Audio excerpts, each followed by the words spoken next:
One of the main problems of Christianity that I see is leadership. It's leadership. I think it's very apparent to most people in society, especially with Gen Z, that they want to have purpose in their life. They want to have tools that allow them to navigate and conquer life. But what you see in the church is anything but that. They're not concerned at all about the plight of many people, the plight of people who don't have a lot of money, plight of people who can't get a job or who come from very bad home lives.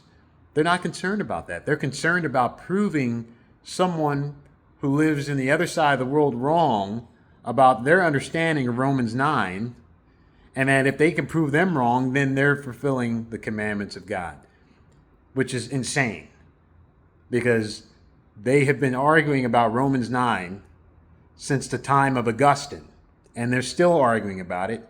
And what makes you think that your contribution is going to make any difference? It's not. So it would be more sensible to put more time in helping people with practical problems than arguing with theology with people who aren't going to change their minds. You see, the problem with Christianity today is that these leaders do not understand the concerns of ordinary people. They live in their own little bubble.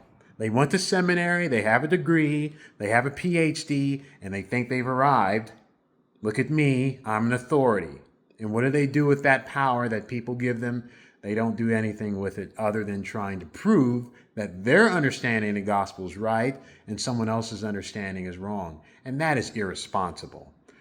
When you're a leader, you have responsibility. And the responsibility is to make sure that other Christians are edified in the Word, so then their lives are better. So then they don't have the marital problems, they don't have the financial problems, they don't have the interpersonal problems in their life with other people. You can solve those problems. That's the power of the gospel. But if you just spend a lot of time arguing about whether or not Augustine versus Origen versus Luther, Zwingli, whether or not they were right or wrong, you're not a leader. You're just showing that you really don't want the responsibility. And so we as a church, as a Christian body, we need leadership. So leaders need to step up and they need to lead society properly. That's what we ought to do.